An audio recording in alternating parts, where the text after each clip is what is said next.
Victor, j'ai besoin de ton aide. Ça change? Tiens, et qu'est-ce que tu veux cette fois-ci? Je veux que tu kidnappes la fille de Variana. Kidnapper. Toi, t'as perdu la tête, Alicia. Variana a détruit ma vie. Elle a ruiné ma relation avec Santiago, elle mérite de souffrir autant que moi. Et tu penses que kidnapper sa gamine va arranger quoi? Ça lui brisera le cœur. Elle comprendra ce que ça fait de perdre ce qu'on aime le plus. D'accord, je peux faire ça, mais tu sais que rien n'est gratuit, Alicia. Qu'est-ce que tu veux? Je te veux toi, une nuit avec toi. Oh mon Dieu, tu es dégoûtant. Et toi, tu veux que j'arrache une enfant à sa mère. Alors, on est quitte. Et puis, ça ne t'a pas posé problème lorsqu'on s'est embrassé l'autre jour. D'accord, une nuit, mais fais-le. Ça marche. Donne-moi les détails, et prépare-toi à payer ta dette.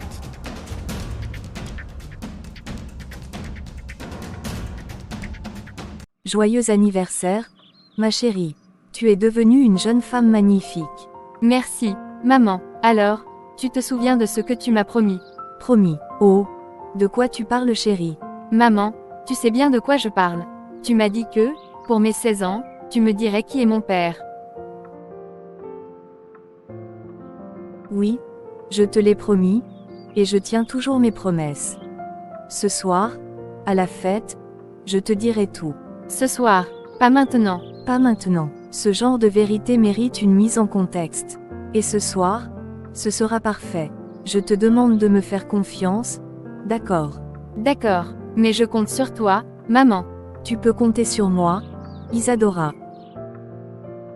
Bonjour, Liana. Merci d'être venue si rapidement pour ce bilan. Pas de souci, docteur. Je voulais juste m'assurer que tout va bien avant de tourner la page sur tout ça. Liana, j'ai vos résultats. Il n'y a rien d'alarmant, mais il y a une nouvelle à laquelle vous ne vous attendiez peut-être pas. Oh, qu'est-ce que c'est? Vous êtes enceinte, Liana. Félicitations. Enceinte, mais ce n'est pas possible. Je comprends que ce soit un choc. Mais d'après nos calculs, vous êtes enceinte de 8 semaines. 8 semaines. C'est Roberto. Prenez le temps de digérer cette nouvelle. Si vous avez des questions ou besoin de soutien, je suis là. Roberto et moi étions enfin d'accord sur le divorce, en paix. Et maintenant, ça change tout.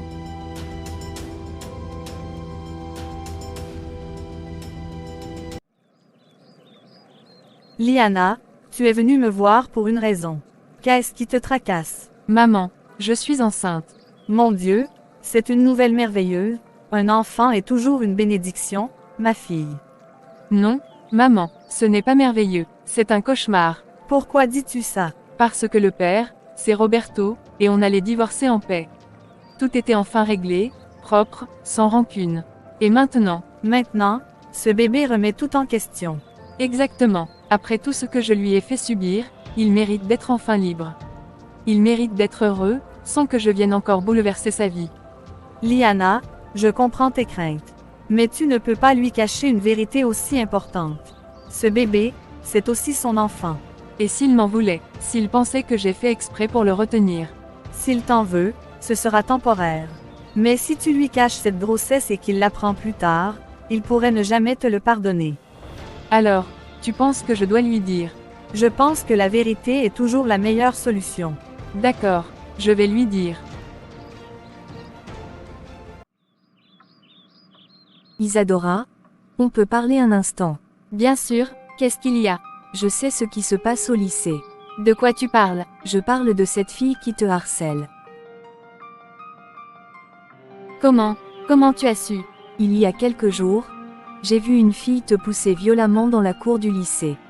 Et quand je t'ai posé la question, tu as évité le sujet. J'ai compris à ce moment-là que quelque chose n'allait pas. Je ne voulais pas t'inquiéter. Mon amour, tu n'as pas à affronter ça seul. Personne n'a le droit de te traiter de cette manière. Je veux que tu te défendes, que tu ne te laisses pas faire. Mais si je réponds, ça va peut-être empirer. Écoute-moi bien, Isadora. Dans la vie, il y aura toujours des gens qui voudront te rabaisser, te faire du mal. Mais le pire, ce n'est pas ce qu'ils font, c'est le silence. C'est de croire qu'ils ont raison, de penser que tu mérites ce qu'ils te font subir. Mais tu ne le mérites pas. Personne ne mérite ça. Le harcèlement, c'est une guerre injuste. Mais c'est une guerre que tu peux gagner, que tout le monde peut gagner.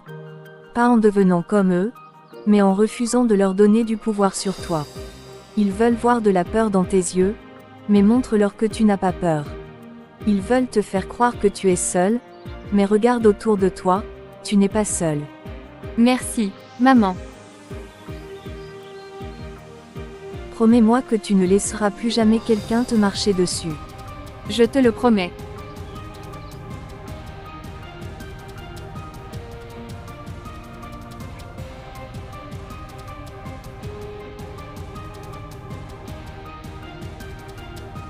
Je crois que je suis amoureux de Variana. Bonjour à tous. Avant de commencer notre cours, j'aimerais vous parler d'un sujet qui me tient à cœur.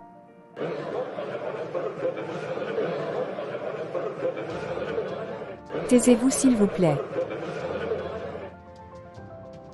Merci beaucoup. Vous savez, dans les traditions anciennes, le respect de l'autre et la solidarité étaient au cœur des sociétés. Ce respect, cependant, s'est peu à peu perdu dans le tumulte du monde moderne. Aujourd'hui, nous vivons dans une époque où la pression sociale, la compétition, et parfois même l'ignorance, poussent certains à se sentir supérieurs en rabaissant les autres. Le harcèlement est une forme de violence que l'on inflige à autrui, parfois de manière subtile, parfois ouvertement. Vous avez peut-être entendu ce mot, peut-être même l'avez-vous vécu ou vu autour de vous. Je veux vous dire ceci, personne n'a le droit de vous faire sentir que vous n'êtes pas assez. Ni pour votre apparence, ni pour votre façon de penser, ni pour votre origine ou vos croyances. Le harcèlement, que ce soit à l'école ou ailleurs, est une dégradation de l'humanité. Chaque fois qu'une personne se sent moins que ce qu'elle est en raison des actions ou des paroles d'une autre, une petite partie de la société se brise. Ce n'est pas juste une victime qui souffre, c'est toute une communauté. Mais je veux que vous compreniez aussi quelque chose d'important. Vous avez le pouvoir de défendre ce que vous êtes, de défendre les autres et de briser le cycle du harcèlement. Si vous êtes témoin de cela, ne soyez pas silencieux. Votre voix, votre soutien, peut changer la situation. Vous êtes responsable de vos actions et de vos choix. Et maintenant, après ce petit détour, nous allons parler de quelque chose de très différent, mais tout aussi important. Nous allons aborder les traditions ancestrales mexicaines. Vous voyez, tout comme le respect des autres, ces traditions ont été au cœur de nos sociétés depuis des siècles. Elles nous enseignent l'harmonie avec la nature, le respect des ancêtres et des dieux, et surtout, l'importance de l'unité dans la diversité. Les civilisations préhispaniques, comme les Aztèques, les Mayas et les Zapotèques, avaient des pratiques profondément spirituelles et culturelles. Ces sociétés vénéraient la terre et les éléments, reconnaissant que l'équilibre entre les humains, la nature et les dieux était essentiel à la survie de la communauté. Par exemple, le Dia de los Muertos est une tradition mexicaine célèbre où les vivants honorent leurs défunts. Ce n'est pas une célébration de la mort, mais une célébration de la vie. C'est un moment pour se souvenir, pour remercier ceux qui nous ont précédés, et pour comprendre que chaque être humain fait partie d'un tout plus grand. Cela nous rappelle l'importance de préserver nos liens familiaux et communautaires, mais aussi de toujours se rappeler d'où l'on vient. Ces traditions sont plus qu'une simple histoire. Elles sont des leçons de vie. Elles nous enseignent le respect, l'unité et l'importance de protéger notre environnement, d'honorer notre passé et de ne jamais perdre de vue nos racines. Et, dans un monde qui parfois oublie ses valeurs, il est plus que jamais important de les garder vivantes. Nous avons tous un rôle à jouer, que ce soit dans le respect des autres ou dans la préservation de nos traditions. N'oubliez jamais que vous êtes porteur d'une riche culture, d'une histoire de résilience, et que chacun d'entre vous a la possibilité d'être un acteur de changement.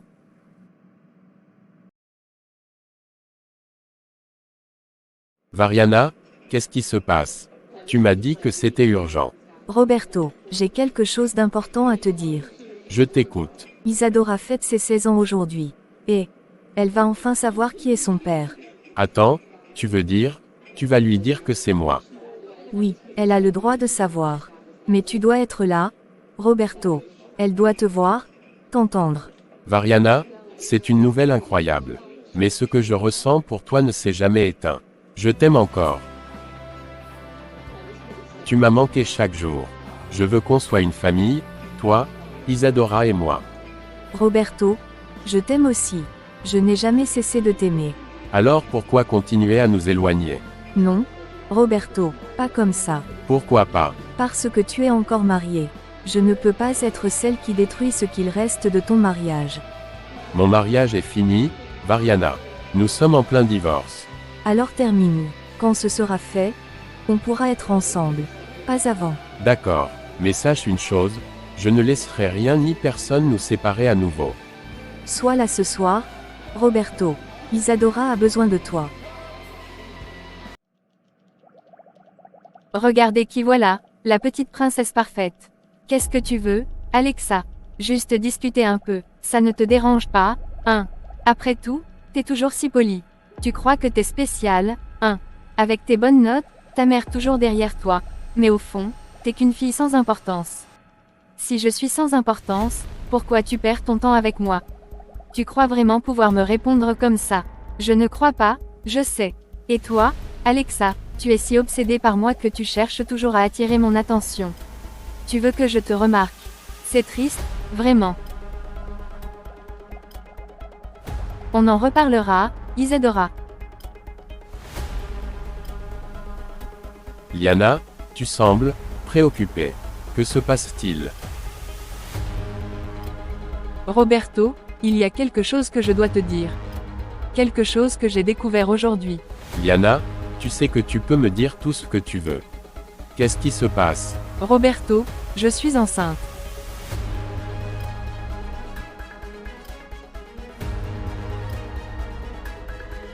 Quoi? Tu es enceinte. Mais c'est impossible. Tu ne m'as jamais dit.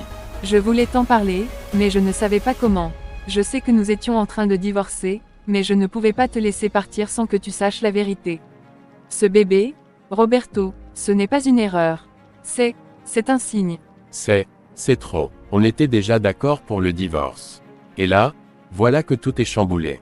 Un bébé, Liana, un bébé après tout ce qu'on a traversé. Je comprends que c'est un choc, mais ce bébé n'a rien à voir avec notre passé. Il a juste besoin de nous deux, de nous voir ensemble. Ce n'est pas juste pour lui, c'est aussi pour nous. Liana, je ne sais pas quoi faire. Je ne peux pas simplement ignorer ça. Ce n'est pas ce que j'avais prévu, mais je veux que ce bébé ait une chance. Peut-être que je dois annuler le divorce. Je ne veux pas que tu te sentes obligé, Roberto. Je veux juste que tu sois là pour notre enfant. Peu importe ce que cela signifie pour nous. Non, je vais annuler le divorce, Liana. Ce bébé mérite qu'on fasse tout pour lui, même si cela veut dire que nous devons réévaluer tout ce que nous avons planifié. Je veux faire ce qu'il y a de mieux pour lui. Pour nous. Merci de vouloir essayer, de vouloir faire ça pour lui. Je sais que ce n'est pas facile, mais je crois qu'on peut y arriver, si on le fait ensemble. D'accord, on le fait ensemble.